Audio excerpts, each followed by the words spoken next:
Y'all wanted a pass rusher, right? Well, guess what? You got a new pass rusher. And he, Mr. Seth Keysor, the real Minnesota Chiefs fan of the Chief in the North here on RGR Football. We're going to talk about it tonight. We'll probably answer some of your questions as well, but there's a lot to go over what's going on in camp. Welcome to RGR Football.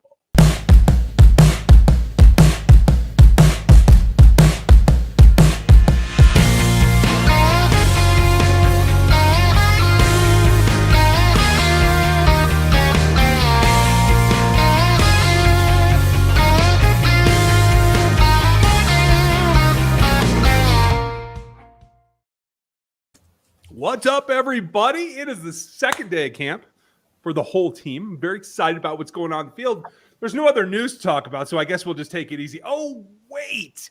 We talked about options a week ago. I think Seth and I were on the same page, but Chiefs went and signed or are signing currently Carlos Dunlap. It looks like it's done according to the transaction report, so in the house. It's Twitter official. The Chiefs have tweeted it.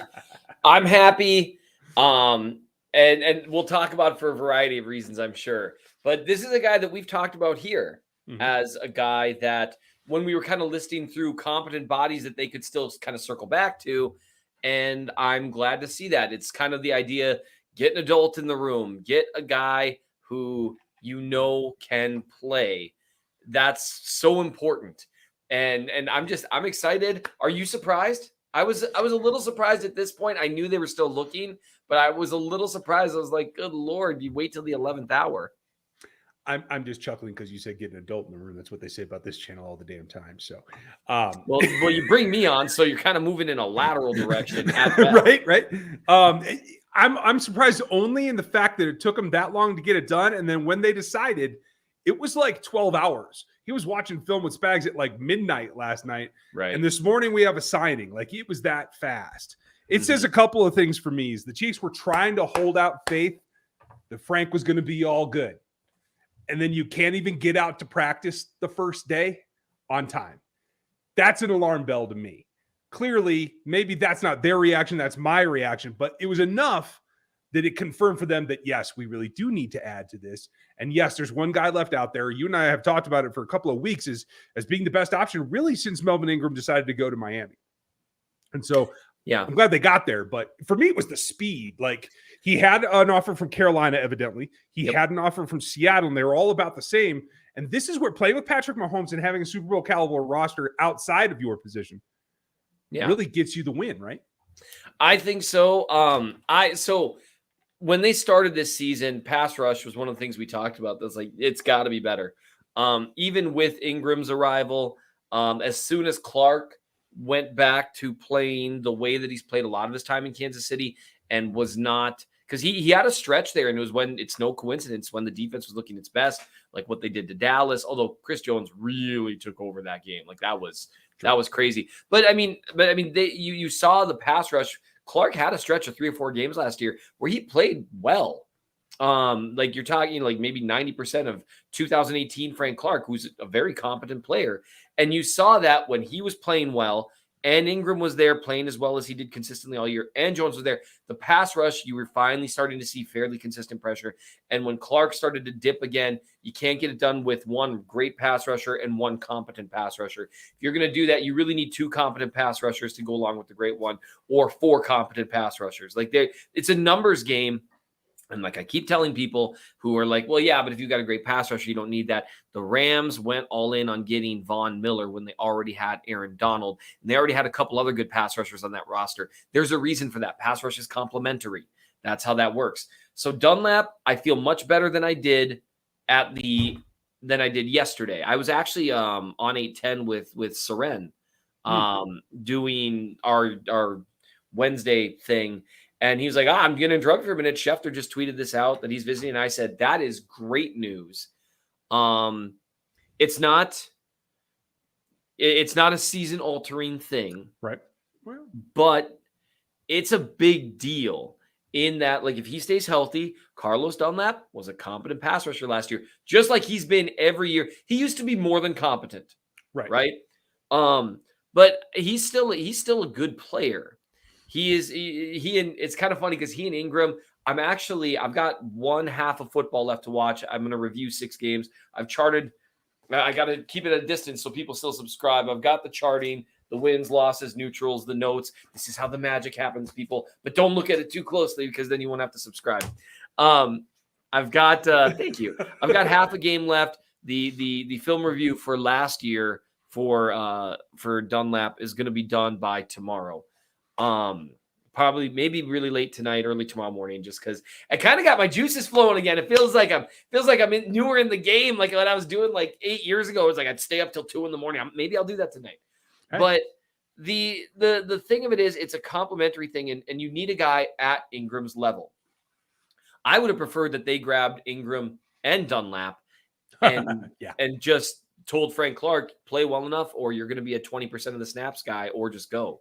Because you can have Ingram and Dunlap as your starters and have Karlaftis rotate in a ton and Dana rotate in. You can do that.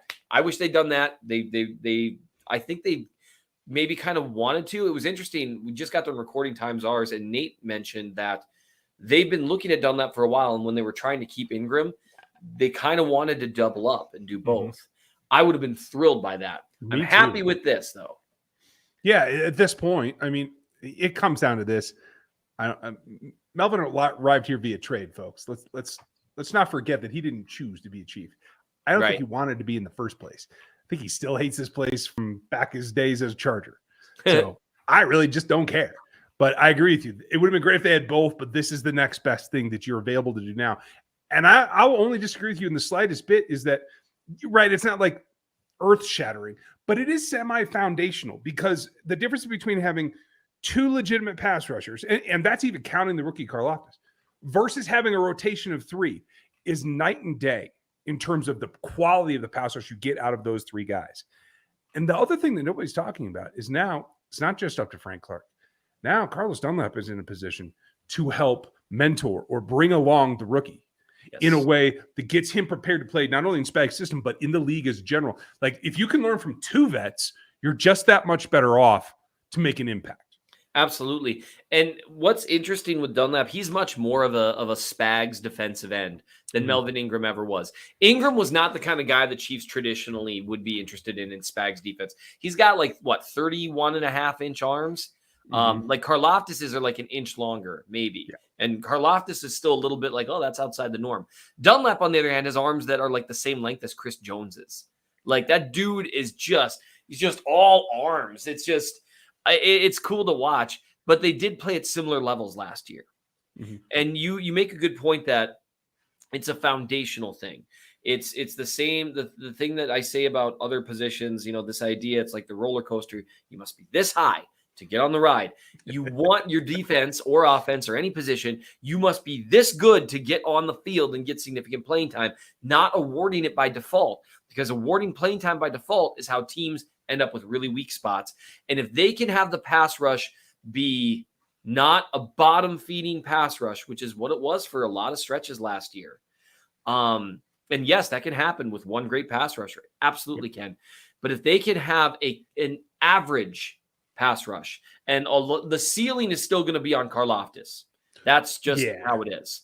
But you've raised the floor to where you should have multiple games where you're doing okay, you maybe even doing well, and it doesn't just depend on Chris Jones completely taking over the game, because that just doesn't happen that often for interior pass rushers. Even Aaron Donald, he takes over drives.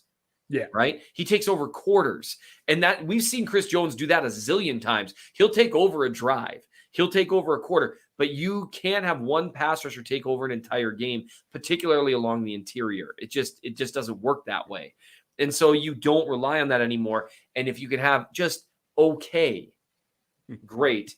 And it also does raise the ceiling if Karlaftis can be competent. Because if Karlaftis is competent, now you don't have the hole. Yep. And now you're kind of cooking with gas a little bit with three guys. And if Clark shows up, 4. Yeah. And then you've got your other guys who maybe they take a step forward. Maybe Kendo takes a step forward. Maybe Dana takes a step forward.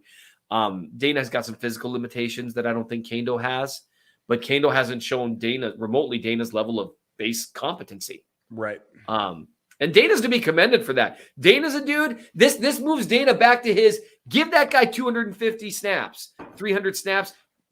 perfect. Dana's great for that. And because really Carlos Dunlap is at that point in his career where he should play about 50% of the snaps. Absolutely. And so I like it. I'm trying not to give away too much of what I'm going to talk about in the film review. I'll say for right now, I like it.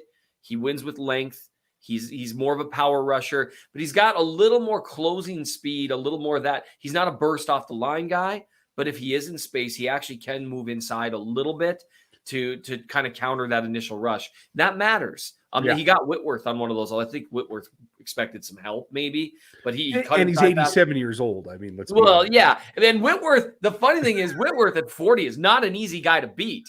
No, that's true. And he just took advantage that he's a little bit quicker in space. So I think if he can add the same level of competency that he had last year, that's going to be a really good signing for the Chiefs. And I feel much better about the position that I was by far the most like, what are they going to do? Yeah, I'm totally with you. Folks, this is Chief in the North. He is the Chief in the North, the real Minnesota Chiefs fan. Yes. I'm Ryan Tracy. If you don't know me, welcome to the channel. There's a bunch of folks in here tonight. Just want to say hello. And we are RGR Football. We do this every Thursday night. We're live on every Monday night. And I'm live post-game, every game, period, on the Breakdown Show. So welcome, like, sub, hit the bell. Become part of Rogue Nation. Get your subscription because we got a lot coming for you. All the guys from Back Talk Bros are here. They are our Rogue Head Huddle guys. Aaron, Stevie, Gooch. They're all in the chat. So say hi to them. Cole is in here talking, making me some beard jealousy.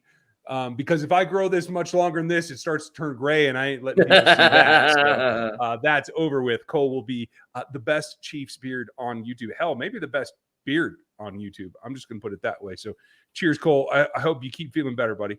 I know you guys have questions. We're stacking them up here. If you want to support the channel, there's a bunch of super chats in there. We will get to every single super chat tonight. I guarantee it, just like every other night. And we will get there eventually, and we'll answer some of your other questions too. We just want to cover the topics of the day and what Seth's working on. That's really what the first half hour of this show is. So just want to set that up. If you want to support the channel, the super chats help. Buying gear helps. You can do it in the store, and I actually have a new store coming.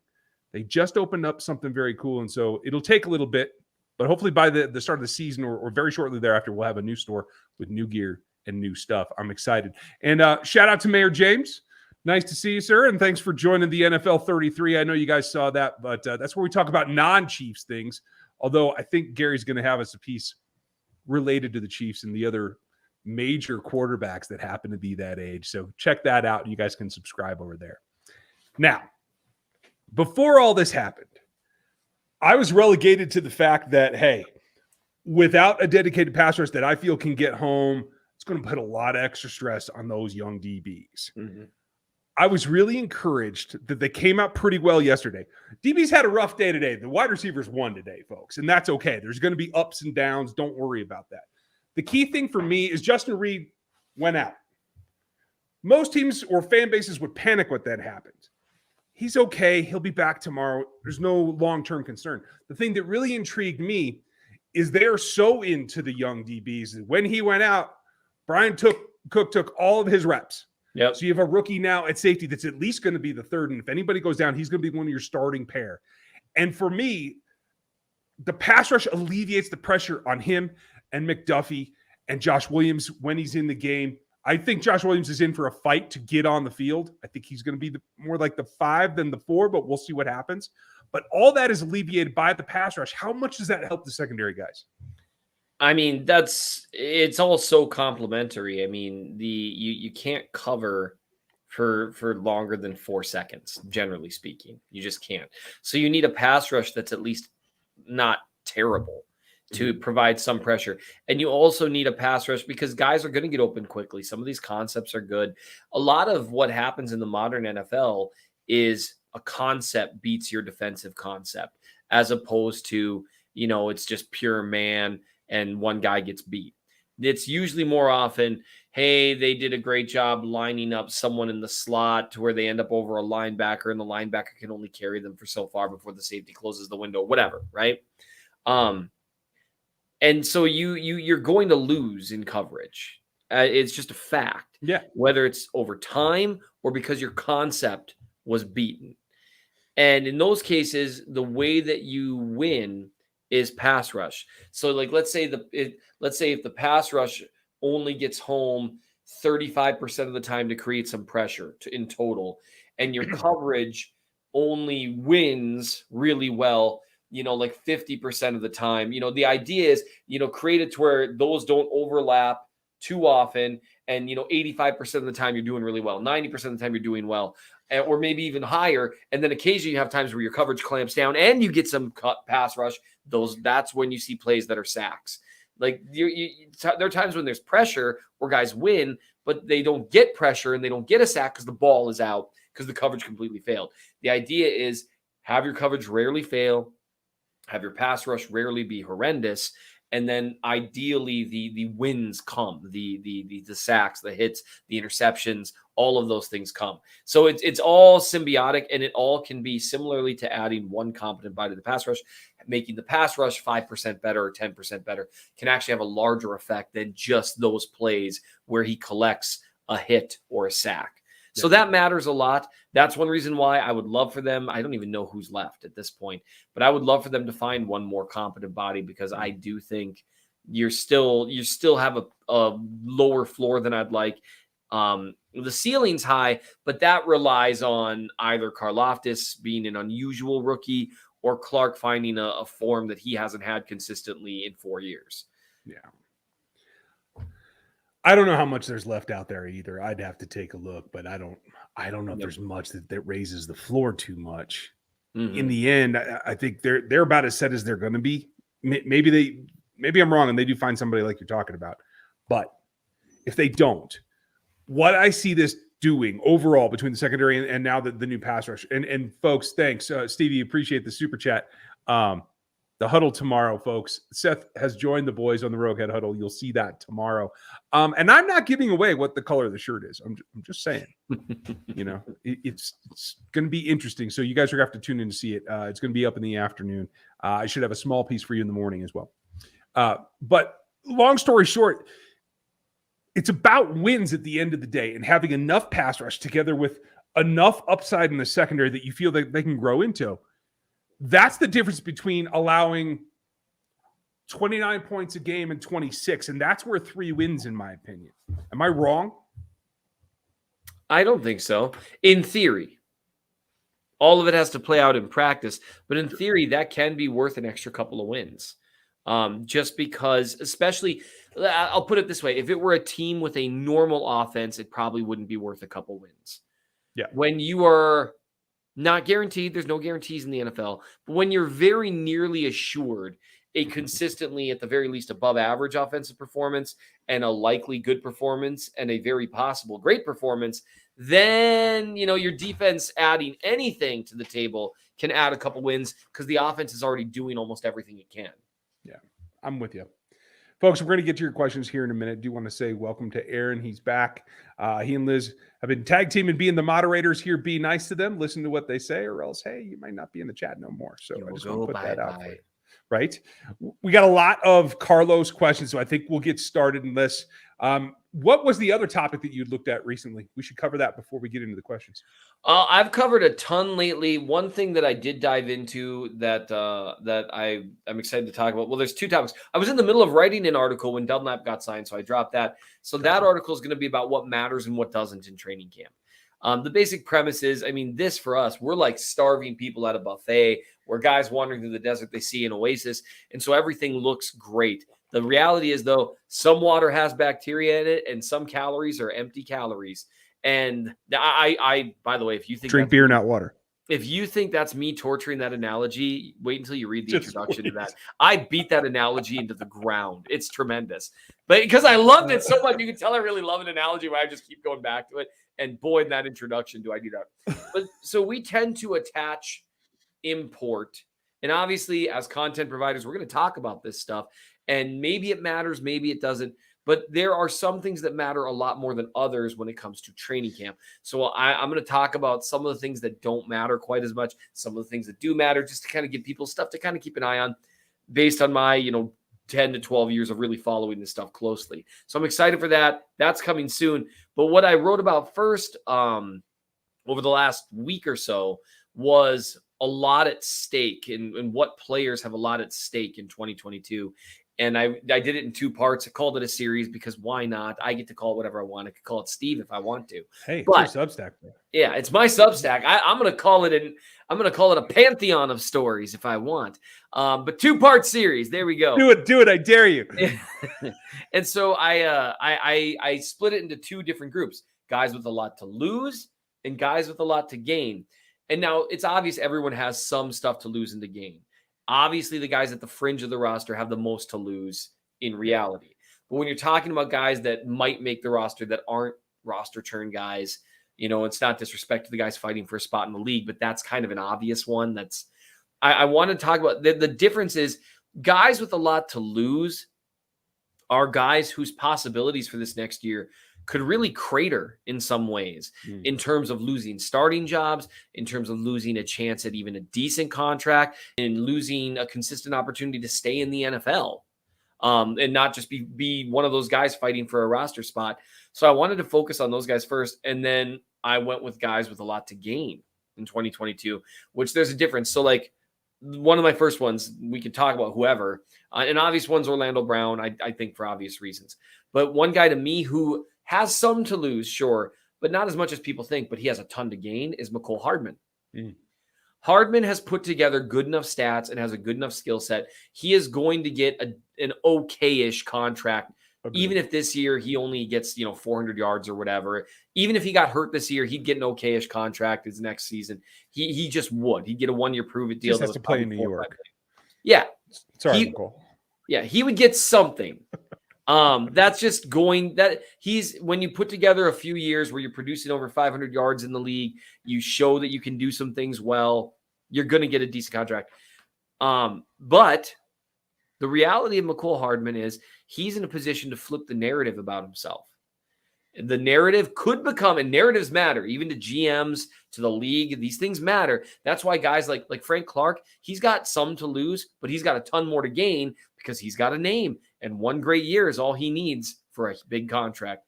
Don't be mad at me. That's just the truth. That's how it works when you have a name. Take advantage of it. With Hardman, and narratives matter. And if McCole Hardman has a good 2022, and by good, let's say he does manage to steal 20 of those cheap targets that Tyreek got last year, and he hits on just 3 or 4 of the big plays he maybe didn't quite hit on last year, that's a 1,000-yard season pretty easily. Yeah. And if he hits a 1,000-yard season, he could find himself receiver contracts are insane right now.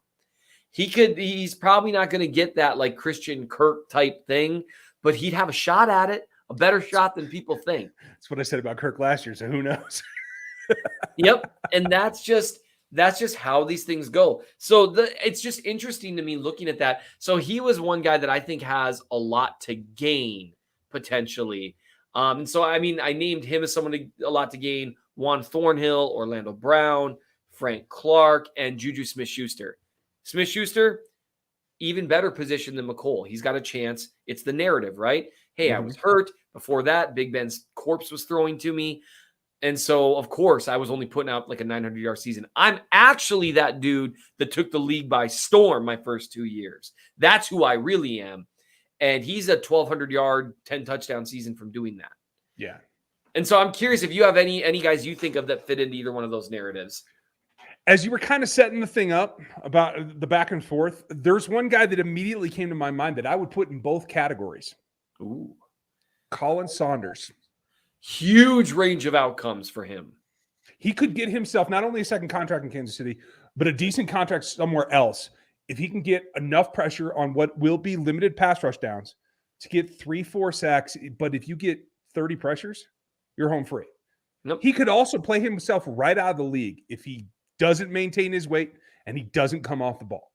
I actually listed him as one of the players with the most to lose because there's been some injuries. And the difference between him and Tershawn Wharton is that Wharton's rookie contract is a 3-year deal, which means the Chiefs are going to be able to tag him as a restricted free agent, and they almost certainly will, even if he plays exactly how he's played the last few years. Whereas with Saunders, there's a 4-year deal. There's a choice being made there. And so it's just it's just an interesting boat to be in that's a little bit different for guys that have performed relatively similarly, except Wharton's been a little healthier. Right. And both of them have flashed some skill sets. Saunders, I think, was a big part of their plans last year. It's hard to find guys his size who can move like him. And he seems like he worked on his anchor in 2019. He looked like he was playing his way into some strength. But then some injuries in 2020, and then 2021, some injuries, and then not really being part of the rotation. And maybe he was playing hurt. I'm sure he was trying to. He's got a huge range of possibilities for him because, like you said, this really could be a fighting for a roster spot from here on out year for him. Or it could be you get yourself a $5 million a year, 3-year deal, or even a little bit higher, depending on what you do. I mean, that sets you and your family up for life. And we know he has small child or children. I can't remember. There's a ton. I'm really intrigued. Folks, go to this Substack and go read the rest of Seth's piece. And then make sure you get over to the NFL 33 for the rest of what's going on. I have a piece on the debacle in Cleveland. We'll get to that. But we're growing NFL 33. You're going to hear more voices and new stuff out there. So let's get to the questions. Before I forget, I'm more excited about Dunlap's potential production despite his age than I am Frank's. Should I temper those expectations? Yes. If everything goes perfectly well, they're going to be right about the same at 7.5, 8 sacks is my opinion. What do you think, Seth? I think that with Dunlap, I mean, a lot of sack numbers are contextual. And Seattle had a decent group that, was overall getting after it. I think I would probably temper your expectations somewhere between 7 and 10 for Dunlap. For a good. For bad, he could end up with, a couple. 2. Yeah. And so he's a competent player, but every year in the league, you never know what's going to happen. The way that he plays, the way that he wins, he should be fine and shouldn't see a significant drop off, but you never know. This is going to be his 13th year in the league. So, and then with Clark, I know that the Chiefs are hoping that with this being his first actual contract year in Kansas City, that they'll see something. We'll see. I know illness with him has been a problem, and still is. And then that's a bummer. Like I wish it were different. I'm sure he does too. He's definitely slimmed down, which is interesting to me because he's a power-based player. But that might be, an acknowledgement of the fact that things are different now, and he can't play as a power-based player anymore. So it'll be interesting. If you look at their tape from last year, based on my review of Dunlap's film, I think Dunlap was the better player last year. I think he was much more consistent. Specifically on passing downs, I agree with you. Yeah. Early downs, I would probably disagree, but that's okay. He's here for pass rush. So, right. Alex, thanks for the stats. You're absolutely right. And that's really what we're kind of saying. Like, if Dunlap falls down a little bit with another year of age and Frank gets motivated because he's going to have to play for a contract, maybe they get to even. Is Dunlap better than Ingram? In my opinion, yes. Again, Ingram, I think, was a little bit better on running downs just because of the age thing. I didn't see the edge setting with abandon that I saw. So thanks, Spass. Yeah, I think Ingram's a better run defender. He's a little stronger at the point of attack because he's just a brick. I mean, he's just and Dunlap is a little more rangy, a little more lengthy. He's still okay at the point of attack, but he's not quite as stout at the point of attack as Ingram, I don't think. Yeah, I'm with you. Dirty, thank you very much. Appreciate the support. Finally making my return. Glad you made it, dude. D4 got released. Do we take a chance on bringing him back? Not unless Frank and Carlos get lost in Bolivia or something. If they're AWOL, maybe, but no. D4 doesn't have nothing left. And it's fool's gold throwing money at him. Thank you, though. And hey, glad you're back, Dirty. I can't remember, Clutch, how I'm supposed to say that, so I'm just going to say, Clutch, what impact will Dunlap have? I mean, he's going to boost the whole thing because now you can't just concentrate on Chris Jones. Now you have 4 guys that could attack you and actually get something done. So it helps with the doubles quite dramatically. Aaron's back. Everybody give him a hand. Glad to see it. Mr. Morrow. Ryan White, thank you, sir. Appreciate all of your support through the years. Seth, you're a great dude. Thanks, man. Me too. Thanks for everything. How much does this actually move the needle for you guys? And should we start Dunlap and Karlaftis and relegate Clark to situational? I mean, if it were me making the decisions, I'd give Karlaftis a chance to start. because I think Dunlap should start over Clark. Barring, again, I can't rule out Clark showing something that he hasn't shown, in recent seasons. And the contract year, I mean, that's a powerful, powerful motivator.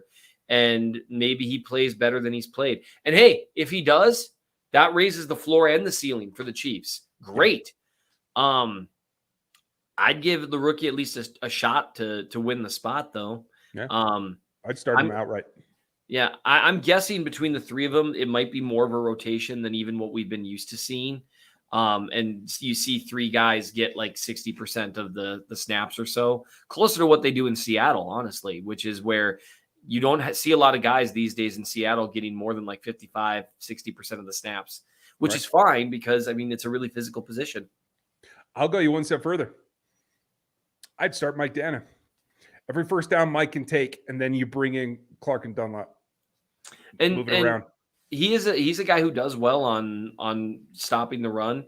The problem is it's such a passing league now that even first downs that can be iffy. But no, for sure, I think he's a competent player, and keeping guys fresh is going to matter. Thank you, Ryan. Appreciate you. Gooch, thank you. Not ignoring you, Gooch. Just, first half of the show, we got to get through it because you're Rogan here all day. I like that. You're not Joe Rogan, but yeah. And some particular reason I have a couple hours free. Well, I am glad to hear it. And thank you, Gooch. I'm glad you're back, folks. Catch Gooch tomorrow when he's on the show with the guys on the Roguehead Huddle. Maybe even this dude. And Brett, nice to see JuJu diving around and making him the wide receiver one. Does that make him wide receiver one after the contested day today? No. We won't really know who the number one is until we're, 8 games into the season. I think JuJu's the one with the best chance at taking that role. I think in terms of the wide receivers, I think it goes in order of guys who are most likely to take the role of number one receiver. I think it's JuJu, MVS, Hardman, Moore. And with Moore, he's a rookie. I would be shocked if it were Hardman. MVS is more of a specific role guy. So we'll see what they all bring to the table. I do love the way Moore moves. So I'm subject to change that, but I got to see it in pads. I got to see what happens in pads, because if come Monday, it feels like they're starting in pads a little sooner this year for some reason. I feel like it used to be like a week. It'll be all right come Monday. You used to. I feel like it used to be like a week, where you'd have guys not in pads and you'd hear all these names. Then the pads would come on and those names would stop. Oof, where'd who go? Yep. And that's where I'm going to be really curious what Sky Moore looks like in week 2 and week 3 and week 4 in pads. Because my understanding is right now they're moving JuJu SmithSchuster all over the field. And those are one of the things that you can take something from in training camp. That's interesting because it's something they're intentionally practicing. But I think JuJu's got the best start at wide receiver one. My question to you is, how are you defining wide receiver one in that he's the focus of the offense or he gets the most targets? Because I think they can be separate things. Yeah, I mean, none of those guys are going to be the focus of the offense, barring an unbelievable. You had to be Tyreek Hill's level of good and unique to be the focus of the offense over Travis Kelce. Yeah. So I'm guessing and the focus of the offense is going to be Travis Kelce and Patrick Mahomes. And then with the wide receivers, I think it's more about who's going to get the most targets when I'm talking about wide receiver one. I think JuJu's got pretty significantly the best shot at that. I could see him easily being a 120 target guy this year. Yeah. Ooh, that would be great. Easily. I certainly hope so. Gooch, thank you again. I keep hearing we are RGR like the old We Are Marshall chant. We are RGR. But now I'm hearing like the We Are Farmers dun dun dun dun dun dun. Now I'm hearing that. See, I'm still back to Jimmy Buffett. Come Monday, I'll be blitzing all night. I spent. Sorry, in my head now. 604 Dean, how are you, buddy? Yo, very excited for the training camp is here. Well, we're excited that you're here, and thank you for supporting the channel. Seth is obviously exhausted. I'm sorry, Seth. You're looking mighty juicy. Yeah, I lost some weight last week, and now I've gained it back. So yeah, that sounds about right. Those 12 ounces, I'm not wearing the fake muscle shirt today, so I'm a little disappointed in myself. Just paint it on. It's all right. Mayor James, thank you. I think either Herring or Kano may be a surprise. I hope so. We just don't know. I haven't been to camp yet. For those of you who have been to camp, how have they looked? You tell me. They're definitely two guys that I'll be watching quite closely when I make it. Hopefully. My plans do have to change. I forgot to tell you guys. I won't be there the week that I'm usually there. I'm trying to get it ahead of time because I have a family thing that I just need to take care of that unfortunately is the same day that I usually go to camp, the day after the first preseason game. So I hope that they stand out as well. Like I would love if one of those guys pays off or at least shows the possibility of it. So fingers crossed. Gooch, super chat button does still work, and I'm glad that you're here to test it out. Dang, you must have got some free time, Gooch. Glad to see you, dude. Do you guys think that Reed is a younger Tyron who will run up and hit somebody, making him slightly better? No. I mean, the hitting part, sure, but Tyron is a coverage first player, and I don't know that I would say that about Reed. Would you?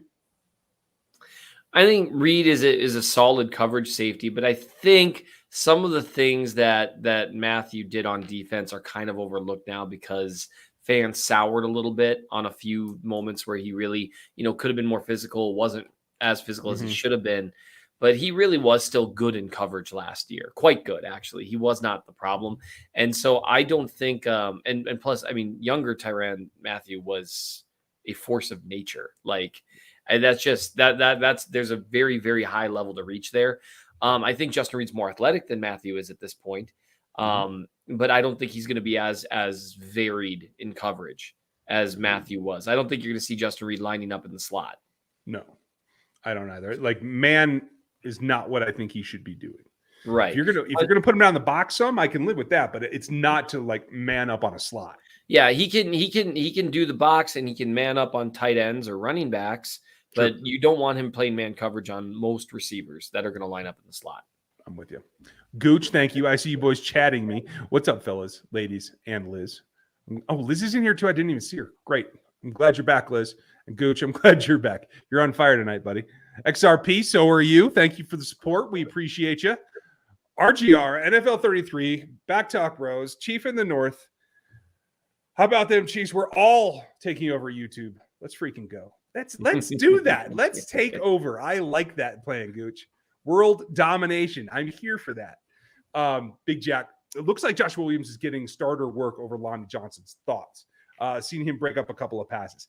That was what happened yesterday. As I understand today, he and Lonnie split with the ones. I don't know what that means, or if it's just that Lonnie Johnson has way more film, obviously, than a rookie does. We'll see what happens. I think without Rashad Fenton in camp, it's going to be a battle for that third spot. And I don't think it's set right now. I think it's an exploration. Do you, Seth?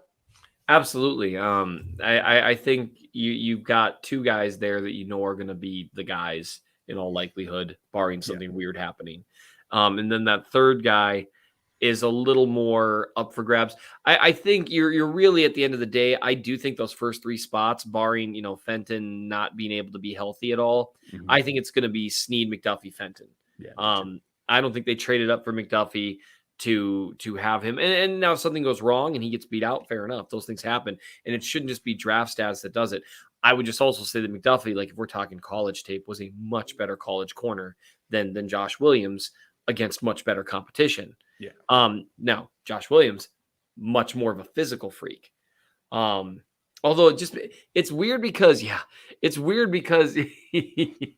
McDuffie's short. People really don't seem to realize what a good athlete he is. Right. And his transitions are smooth. Yeah, he can play. I mean, I think McDuffie's going to be one of those guys. He just doesn't get talked about that much, but I think he'll be one of the more impactful rookies by a long shot. And so I really think you're going to end up with Snead, McDuffie, Fenton. And that fourth spot is up for grabs with maybe being able to unseat the third spot. But Fenton's been a competent corner. Not a great one, but a competent one. Pretty much every year he's been in the league. And that's not easy to unseat. He's also played in multiple Super Bowls. He's played in multiple big games. He's shown that he can come back from bad plays. He'll compete against anyone. That's not going to be an easy guy to beat out. There's no question McDuffie's a starter. This is not anywhere near a question about McDuffie. Right. It is Fenton is out, so you're not the three. Is it Lonnie? Is it Josh? Is it right? I mean, the guy that no one's talking about, DeAndre Baker's, fight for a roster spot. He is. And that tells you. And he's fighting back from injury and just right. DiCaprio Bootle went in for LJ when he went out day one and had to miss a couple of reps. DiCaprio Bootle is ahead of DeAndre Baker right now. Yeah. And that tells you something, folks, because that means that this cornerback crew is that much better than last year's because DeAndre Baker played snaps. Mm-hmm. That's what that means, and that's a big positive. So take the positives away as much as anything else. Right. And I can't remember who wrote it down. I think it was Bradley. Bradley, you're absolutely right, folks. If you're new and you don't know me, these are terrible. I need help finding your question. So if you put question marks at the beginning of your question, that helps me dig them out of the chat, and that will definitely get you read faster. So cheers and thank you, Bradley. Let's see. He's old. Yeah, it happens. What are you going to do? Over and under on Dunlap at 6. I'm going to take the over. What a great over-under. That really was a great put. If he's healthy all year, I would tentatively take the over. Good answer. XRP, thank you. Appreciate you. In your opinion, we can get there with some luck, but to win the Super Bowl, we need to have well above average output from the running back position. Defense needs to gel a bit. I agree on the defense. I don't necessarily agree on the running back. Yeah, they already won a Super Bowl without that. Exactly. Now, Damian had a couple of nice plays in the Super Bowl. So I see where you're coming from. Yeah. But it doesn't have to be exemplary play. It has to be complementary play. You got to be able to pull out 4 yards of carry and move the chains when you got to do it. But that's what you got Mike Burton for. You don't need these fancy little running backs. Yep. Hey, he agreed with that one. He wasn't even listening. I've had a terrible day for listening today. When we were recording Times Ours, Nate asked me a question. I thought he said so. I was like, right. He's like, do you have thoughts on that? I was like, okay, Nope. guys, honestly, I was checking a text message. And so I just with running back, it's about being able to take advantage of what's there. Damian Williams could do that. They need that. And because of the way the entire offense is built now and the way the NFL is trending, you should have more opportunities. Like, I think if you transported 2019 Damian Williams to this offense, I think there's a good chance if he stayed healthy, he'd be a 1,000-yard rusher because he'd be able to take advantage of holes that he didn't necessarily have in 2019. And he had good burst. Unfortunately, the only guy available is 2022 Damian Williams, so that's why he's not here, folks. Before everybody gets in a tizzy about doing that. Moish Herschel, thank you very much. Appreciate your support. I hope I said that right. I'm practicing. Hi, guys. Good to see you live. I'm glad that you made it. Curious to hear you elaborate on the current situation from OBJ's perspective. New contract is impossible anyway. But what is the big fella thinking, in your opinion? I'll let you start. If I were to guess, Ryan Jensen went down with a knee injury today. That might have him out for the year, which is, by the way, low-key devastating for Tampa Bay. Wow. Ryan Jensen is one of like 3 or 4 centers in the league that is as good or better than Creed Humphrey. Jensen's a stud. Yeah, I did not see that. Yeah, if you ask Brandon Thorne, Jensen's the best center in the league. And if you ask anyone, Brandon Thorne's the dude to ask about that kind of thing. Yeah, Brandon's the source. And so I would just say that's devastating for the Patriots. They're going to need to figure something out there. But I would assume that might be part of where he's at. If he's trying to figure out – now the problem is he should be training on his own, and you can be very likely to hurt yourself on your own too. And so there's really no way to guarantee you don't get hurt other than just literally not play all year, which I don't think would be the route to go for him. But, opinions vary on such things. So I would assume that's maybe what he's thinking is I'm going to get there eventually, but if I can minimize my chances of getting hurt in a franchise tagged year, I'm going to do it. And if that's maybe the way he views it, is minimizing his chances, which I get, I really do. Part of the beginning of the end for Earl Thomas was him breaking his leg while on the franchise tag. And there was a reason he was flipping off the Seattle Seahawks sideline while he was getting carted out. It's because he'd gotten franchise tagged. He was mad about it, and he'd broken his leg, and he knew his chances at a big payday had maybe been killed. Yeah. And that's like the worst case scenario for Orlando Brown is getting hurt in 2021. And that is a possibility. So that might be part of where he's coming from there. I agree with you completely, but I think that's more of a reason to be in camp. But I will tell you, right. I think his motivation is somewhat different. I think, unfortunately, he has fallen into the trap that he set for himself in that he feels he's as good as his dad. He's tried to catch his dad's ghost. And I'm all for positive thinking, speak yourself into existence what you want, except the film says you're not right, Orlando. You're not the top tackle in the league. That's just what is on film. And in the end of the day, I don't think it's a coincidence that he was without an agent for months and months and months, because I think he found most sane agents said, no, you can't get that money. And he shopped around until he found the one guy that would back his specific point of view, which is outlandish from reality. And now he's stuck with that, and he's not getting good advice. He should be in camp right now. That's the best way to avoid injury, is to be in shape and have those reps under you. Because if he shows up just in time and starts week 1, there's more chance of an injury than if you actually went through training. Oh yeah, for sure. That would be a rough plan. I mean, if I were advising him, saying, fine, you want to try to minimize injury risk right now, do your running, get in shape, do what you can to stay in the best shape possible, and then report in the middle of August or something like that. And, or even late August, but you can't just show up September, 9th. And honestly, if he did that, I don't think there's any chance Reed would start him. I don't think so. I think if he shows up after August 20th, Reed won't start him, even though that's a couple of weeks, because he ain't going to be in shape. Yeah, at least not early, he won't. And and Andy Reid is he's not big on sitting out of camp guy. No, I don't. Even Chris Jones, when he was having a contract dispute with the team, he did show for camp. And Chris Jones was one of the 2 best players in the league at his position. Yeah. And it is what it is. I get, I'm sure it's frustrating being part of a contract dispute. The franchise tag is wildly frustrating for players, and I get why. It's not fair. It is objectively not fair. It's not meant to be fair. No. It's just within the confines of the negotiations, and the team would be crazy not to use it because it's a tool at their disposal. Yeah, they negotiated. You didn't get it out of there. You got to let them use it. That's just the way it is. Moish, thank you. Appreciate you. Mark Lawrence, thank you to you as well. Wearing black must be a really slimming effect because JuJu looks bigger and more imposing in red. He's a big physical receiver. Like, right? If you watch some of his film, that's one of the things he did best last year is, people think he does TikToks and this kind of stuff. He's a young dude, but he's a physical player. And that alone, he's easily, I would say, when Sammy was at his peak, he ran his routes very physically, as well as being pretty explosive, very explosive at his peak. And he does add a presence that the Chiefs didn't really have last year in terms of someone who played really physically, at least among one of the main guys. I think the closest you get would be Byron Pringle, who isn't built quite as big. Yeah. Cole, it looks like it's going to be about 5.2, 5.3, something like that, just slightly over the Seattle offer with $8 million in incentives. That's what we're hearing right now, unless you heard something else, Seth. I didn't hear anything else. That makes sense as a mark to hit. Micah, why is Sky Moore not getting the pressure and expectations like Hardman did his rookie year, who was also a second rounder?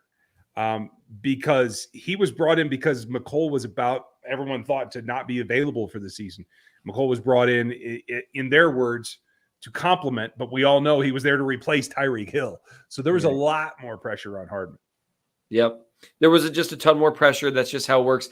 And it's worth noting that Hardman was a new guy coming in, which was a little unusual because they didn't have a lot of new guys as much on the offensive side of things.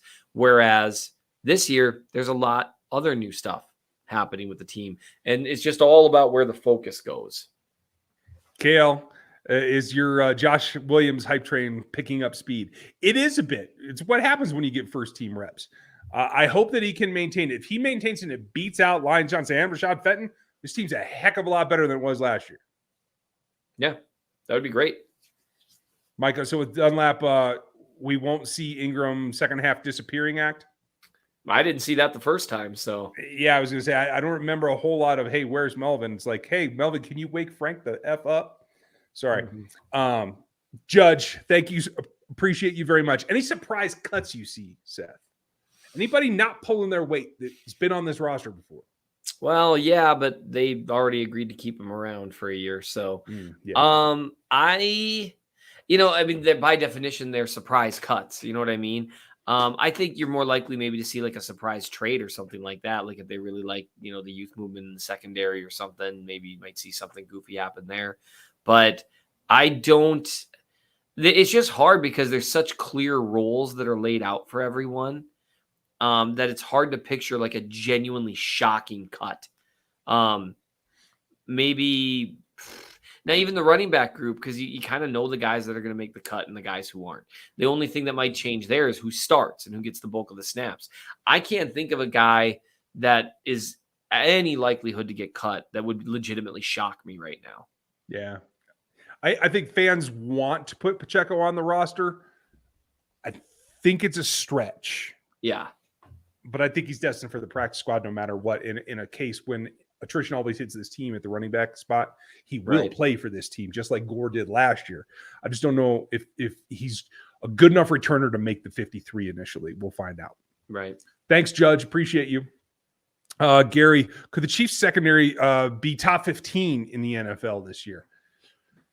That's a good question. Like, it depends on your metric. Yards allowed, I'm guessing not. Completion percentage, possibly. I think a lot depends on the young guys. Mm-hmm. And so you need two things to go right that are hard, I think. I think you need, and both of those things are rookies. You need Trent McDuffie to come in and be what they think he is, because you already know what kind of you have in Snead and Fenton. And so if McDuffie is what you think he is, he might be the best of those three, with maybe him and Snead kind of fighting it out a little bit. Then if Brian Cook can seize that third safety role and improve on what Sorensen did last year, which, don't laugh, I mean, you know what I mean? Or even just improve on what Sorensen did in previous years. How's that? Brian already has the third safety. I'm just saying. Then, yes, they've got a shot, but that relies on a pair of rookies, albeit very talented rookies. But yes, I mean, honestly, if those two things happen, they've got a shot at being better than top 15 in the secondary. Yeah, I like it. Kingdom Come podcast. Thanks, man. Appreciate the support and wanted to shout you out a little bit there. Hope everybody checked that out. Lewis, do you think Leo Chanel will be a starter? No. Technically, he might be listed as like the starting Sam, but he's not right now. Elijah Lee's kicking his butt. I'm just saying. Leo Chanel's going to be a spot usage extra pass rusher that's going to kick butt. And I don't care that he's not a starter, and neither should you. It doesn't matter because the Sam isn't on the field enough for the Chiefs anyway. Right. Sorry, my alarm's going off here. I'm supposed to pick up a kid. What are you going to do? Uh-oh. No, the wife's on the way. So, Bert, let's go. He likes the Carlos Dunlap. I'm glad. Nice to see you, Bert. Mike, great pod. Montana won his first two Super Bowls without Rice. What made him so elite with only Dwight Clark as a threat? Can Mahomes learn from those runs post-Hill? There's two things for me. You go ahead. Well, the first is that, I mean, there was a genuinely new system being introduced into the NFL. Exactly. And that's rare. It's so rare. Bill Walsh's system really revolutionized. I mean, variants of it still are in the NFL because it's the best way to do things. And he found the perfect quarterback to run it in Montana. And Montana was just, he's an all-time great as well. And I'm sure Montana would disagree that he only had Dwight Clark. They also, I mean, they had a lot of talent on those San Fran teams, and they also had a good defense. And again, they had Joe Montana, but that was the difference there. It would be like if Andy Reid came into the league this year and had never been in the league, Mahomes would throw for 6,000 yards and 70 touchdowns. Yeah. Because of the things that just haven't been shown. Reid's a great coach, even with showing 20 years of tendencies. Imagine coming in without that. Yeah. And Walsh had been in the league, but I mean, he had an opportunity to really get his stuff going. So I think that was a big deal. You nailed my first point. Like, it's brand new. Nobody ever seen it before. Hard to stop that stuff. The other thing is Joe Montana is criminally underrated when it comes to Tom Brady. He had just as good, if not a better arm. And he played in an era where you ran the ball more than you threw the ball. And so stats lie about how good a quarterback is because of the era. And for that era, in that system, there was nobody better. The dude was so cool. He would stand in huddles and look up into the crowd to see what celebrity was there. I mean, there are famous stories about him and John Candy and how he got the catch done. That kind of stuff doesn't happen today. It's about bullying and pushing and let's effing go and everything Tom Brady says comes out of his mouth. People give it crap about that I don't. Sorry, Joe Montana, you're my guy. Chris, just looking ahead, but can we reasonably sign JuJu, Juan, Orlando, and McColl next year? Probably not. No. Nope, absolutely not. I mean, could you, in theory, figure out a way to do it? Sure. Would you pay a price down the road for all four of them? If let's say they all had great years, if JuJu and McCole Hardman both have great years, you're going to probably pick one depending on how Sky Moore does. More realistic. What if JuJu, McCole Hardman, and Sky Moore all have great years? One, they probably won the Super Bowl, probably. And two, then you've got a great problem to have. But the thing is, Sky Moore's on a rookie deal. MVS is locked in for several years. So then you pick one and you sign the guy. If JuJu and Hardman both have great years, I'm thinking probably JuJu. Yeah, I have to agree with you. Jace, thank you for the support. I feel bad for Ryan Jensen. Terrible break. Yeah, I agree. Like, I didn't even know before we started this. That is terrible. And he is elite at his position. Travis, thank you for the support. Appreciate you. Micah, who is the punt returner this year? What do you think, Seth? Who gets it? Man, I genuinely, now that I really, I started to think about it, I don't know who they'll have do that. Because most of the guys that they've had doing it aren't around. They've had McCole do it in spots. Mm-hmm. He's a better kick returner than punt returner by a marked rate. So maybe they have McCole do it again. He's definitely a threat to break one constantly. And that's funny because Stevie's next question lines up perfectly with that. And thank you, Stevie. Which grown man's job is Pacheco going to take? And that may be the return job, because I don't think that they're going to let him rise enough to beat out McKinnon and to beat out Rojo. And clearly Clyde's back. It was a one-day pup thing, which is just super crazy to begin with. Mm-hmm. But I think Pacheco's future as a running back this season depends on whether they want to keep four or not. I don't think they do. So can he take the job as the returner? That's about the only way that I see it, Stevie. Next season's a whole different thing. And I think he could be the backup, because Clyde still has one more year on his contract. He could be the one. He could be the 2 in the 1-2 punch. And Seth obviously agrees with me. Thoughts on Pacheco not taking return snaps?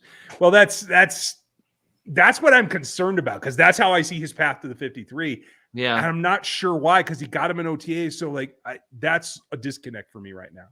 Yeah, that does seem to be his only path, unless he turns out to be an awesome gunner too. I don't know. There's that, yeah, and maybe it is just the specialties play overall. And he's got the build role. Yeah, he's got the build to be a gunner. Yeah, I'll take it. He's certainly got the speed, and if he can work on not, I tease him all the time about, if he actually ran away from contact, he would get more yards. I mean, I love the mentality, but this is the NFL, bro. Yeah, you can't run over. Yeah. Stevie, thank you again. Dan isn't here, so percent chance that Powell makes the 53. I'm just telling you. I'm glad he had a good day out. That might make him do another roster, but I don't think he makes this one. Here. Oh, look at that. He prices righted me. Seth, when are you going to be back? Mm-hmm. That's tomorrow. Tomorrow, Seth will be back. Yes. On Rogue at Huddle. Trent McDuffie, the next Jair Alexander? That would be terrific. I don't think so. But probably. But did you have Jair as a better zone corner when he came out? Because I didn't. No, he was a man guy. Yeah. And McDuffie's got the feet. McDuffie's got the feet to be a man guy, but he was a better zone corner in college. Well, and he only got 18% snaps in man. Right. Washington asked their corners to do some stuff.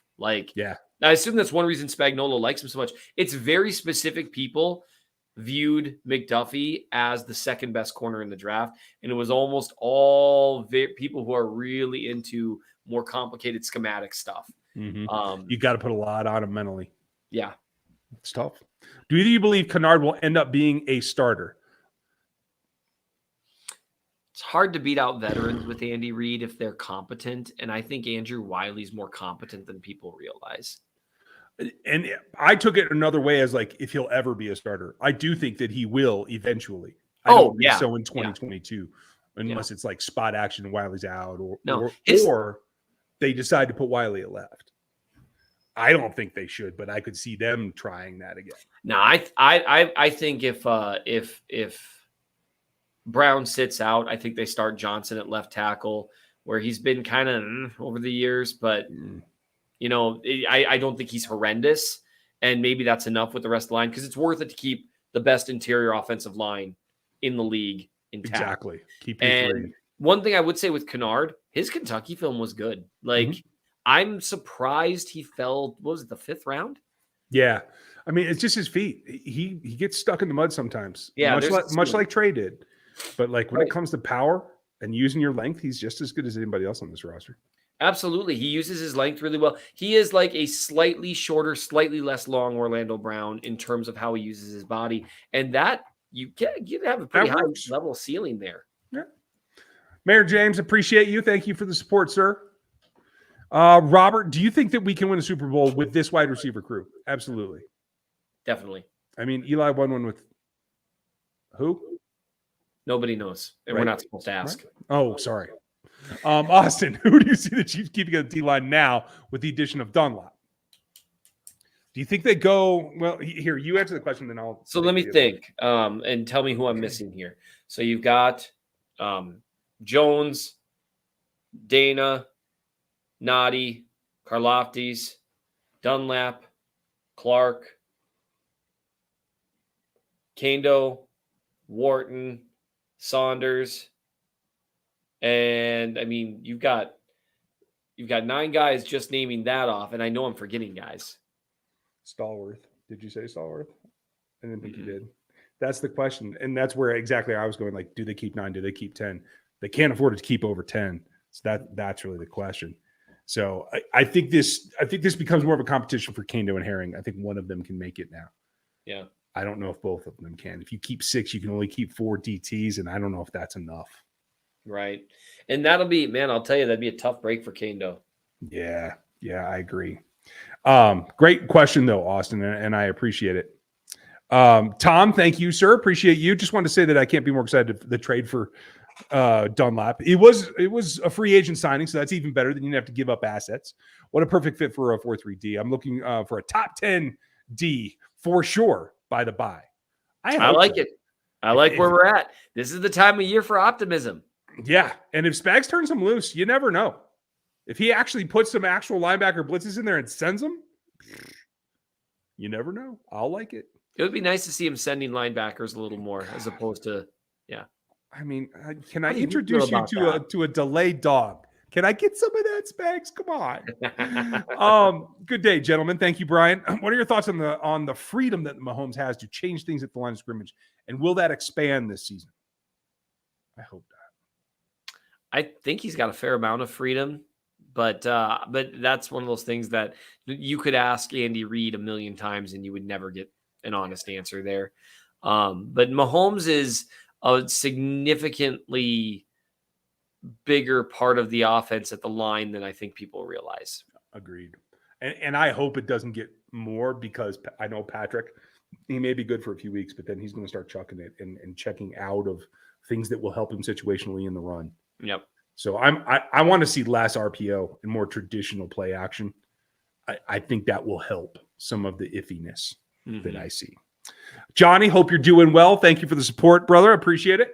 How much does OBJR's bad representation affect his trade value? Would a team give up any valuable picks if they don't think they can make a deal with the agent? Don't think it happens regardless, but can't be helping things.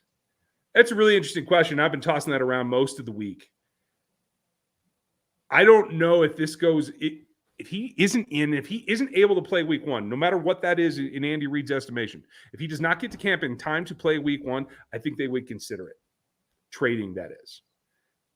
Would a team give up a first knowing that he wants this money? Well, right, and knowing that they can't put a deal in place for him. Right. Because no matter who he signs the tag for, we're past the deadline. Yeah. And so a team would have to sign him without being able to put a deal into place. Yeah, gentleman's agreement. How's that worked out for you? And that would be that's risky. So I don't think that would be the issue that would affect the trade value. I think the scenario would affect the trade value. This scenario overall is just tough when you've got a franchise tag guy. Yeah. It's not impossible, but it is tough this time of year. Yeah, that's fair. We'll see what happens. I think he'll get in on time, enough time for Andy to be comfortable to start him. I don't know if I'll be comfortable, but Andy will be. Thank you. Appreciate you, Johnny Teak. Thank you. Pacheco played both sides of the ball his senior year, and so he can tackle, which means he could be an all-phase special teams guy. Could that make him a must? Yeah. I mean, you only have one Mike Burton. You need another one. So, yeah, let's bring it. I think that's his best path forward. I think Seth and I both agree that that's the way he makes the roster. That definitely is that's his path to the roster for sure. Reddy, was it me or Mahomes throwing quite a few wobbly passes? I don't know. I haven't seen practice yet. I wouldn't worry too much about that. He's never had the prettiest spiral. Nah, I couldn't care less as long as it gets there. It'll cut through the air the way that he throws it, so I'm okay with that. He could throw it where it was end over end, and it would cut through the air with the velocity he puts on it. Tom, thank you. Do you think that we will have more focused defense, batter studied and driven to perfection in communication with the younger guys and Justin Reed? That's a good question. I think you have a group, because they're so much younger, that they realize, and I think they're more team oriented. There's more guys that remember college a lot more quickly than some of the veterans, right? It's a team-oriented game in college. I think that could pull them together a little bit more. Yeah, I mean, they're a young group. It's going to be more a Spags-led defense than it has been in previous years. This is his first year as the Chiefs defensive coordinator without Matthew as really being the voice of the defense. Mm-hmm. And he was, and they acknowledged that he was. I don't know what happened or didn't happen last year. Matthew makes it sound like they never really gave him a contract extension offer. So there must have been some stuff there where they thought it was best to go in a different direction. Maybe that is Spags being, a little more the director of the defense as opposed to player led. It'll be interesting though. Yeah. We'll see what happens. Tom, thank you again. Who do you think will make enough of a training camp impact that is a dark horse to be a star based on their training camp performance? I'm waiting for the Justin Watson hype to start, because he could be that guy that excels in camp and then disappears. I think in terms of dark horse to actually star, like star, I think, again, to go back to Smith-Schuster, it sounds ridiculous, but I don't think anyone's expecting him to be a star, and I think there's a possibility that he could be this year. Cool. Folks, we're going to wrap it up. We got a couple more, and then I got to get to the draft show, so we are here. If Brown doesn't show up before the start of the season, would the team be better off trading him? Okay, we covered that one. Better off, that's a question mark. You'd have to do some arm twisting to get somebody to take him, is our thought. Saw a report about Dunlap finishing an X-ray recently. Is injury, besides any regular season, a concern with him? No. That's part of the physical process. You got to take a physical to sign with a new team. So I believe what that says is that he was excited. He had literally just finished the X-ray, and he's texting people that, hey, he was very impressed that they had a jersey for him already as well. So, hey, it's the little things. What's your guys' scouting report on the guy that currently taking snaps at left tackle? That's Roderick Johnson. I can't remember his name. He played for the Texans. He has some starts. I saw him as what Seth always talks about, an average guy that can hold it down for a little bit. Yeah. I don't see him as an all-star or anything like that. No, absolutely not. And really what you're asking him to do is, Roderick Johnson, he's been in the league 5 years. He's got decent length. He's not not nearly as heavy a guy as Orlando Brown, but he's 6'7", got good length. He was not particularly good last year, but he's a guy that you're just counting on to not be bad. That's really what your hope is. Exactly. And then you scheme around the fact that you've got a great interior. Yeah, and use it to your advantage. Yep. Scott, Allen, how many tight ends do they keep? Thank you. Thank you, Scott. We appreciate you. I think they keep 3. I don't think they can afford 4. So who would the 3 be that you keep then? Because that because it's going to be the way Reed's talking about Jody Fortson, and I love it, is like he's on the roster this year. Yeah, it's Kelsey, Jody, and Noah. You think Noah gets in over Blake? I think he does, because I think they've realized that Blake's play design abilities have significantly narrowed in the last few years. I just don't think that they can afford it, to tell you the truth. Now, my whole thinking is that they're keeping 4 running backs that way. That could easily flip, and then Blake would be the next one, I would think. Now that they line up their second and third tight ends kind of more as H-backs so often, I think, and then the type of blocking assignment you're asking them to fulfill there just isn't the same as an inline tight end. Yep. You're almost always working in a little more space. You're cutting across the line, or you've got more room, or you're helping wall off, as opposed to trying to take on a defensive end directly. Because none of their tight ends really can do that. And that includes Kelsey. Kelsey's not a take on a defensive end directly. And Blake Bell, to me, is a guy that they treated like a guy to do that, and at times could do that. But I just don't know what the value's there in terms of how often are they really asking even their second and third guys to do it. It used to be that was the value Demetrius Harris brought. He could do that. I don't really know how often they ask them to do that anymore. Usually when their tight ends are genuinely inline tight ends, they're usually just chipping on their way out, or you've got three tight ends right next to each other and there's not a one-on-one there. I am here for the tight end trip set. That's all I'm about this year. Feed them, as far as I'm concerned. Tony, would Jaron Christian start game one, and how much of an impact do you think he makes? I think Orlando Brown starts game one, but he and Roderick Johnson seem to be the top two options. Right now, he's not getting number one snaps. He may get that tomorrow. Who knows? Yeah. Last one, T. Kelly. Thank you, sir. I hope you're doing well. You got to drop me more of those experiences you have in the rig. What would it take to get Spags to stop so much nickel and dime? He'd have to be fired. It would take teams to stop lining up with 3 wide receiver sets so often and 4 wide receiver sets so often. Nickel and dime is largely going to be based on personnel.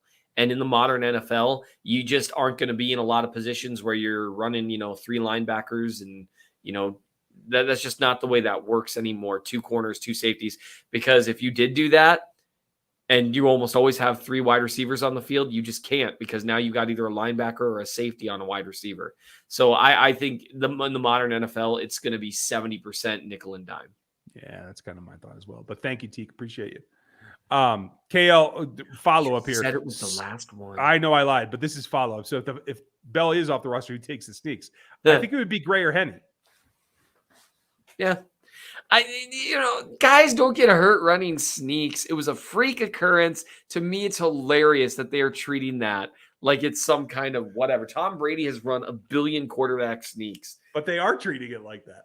They really are. And it's the funniest thing. Nate said during one of our podcasts, he said Patrick Mahomes will never run another sneak. But here's the thing. Playoffs, Super Bowl, game on the line. You'd think they would do it because it would freak everyone out. They'd be like, oh, there's no way. There's no way he's going to. Because what they would do is they'd put a guy in motion as though he's going to replace Mahomes and then have him run by and snap the ball. That would be the only thing you could do. Some kind of weird surprise. They probably will never do it again, though. No. $500 million is what I'm saying. So much money. I know, right? Thank you all for being here. Thank you, Miss Holly. We had a blast. We appreciate all the support, all you new members, and all of you super chatters. Thank you very much. Make sure you go check out Seth's Substack, because that's where he does all of his main work right there. You can also check out our Substack at NFL 33. We have a good crew coming along here. We have more for you tomorrow. Roguehead Huddle will be here. I'll have something for you next week. Gary McKenzie has another write-up on NFL 33, and he's got another video coming. We're expanding the team. It's half old AP guys, and then, half the young bucks. We're working on it. But thank you guys for being here. We appreciate you. Thank you for your time, Seth. I know it's hard to get this stuff done, so cheers. Always fun, my friend. Thank you. And James, you snuck it in on me. Thank you, sir. Appreciate it. Good night, everybody.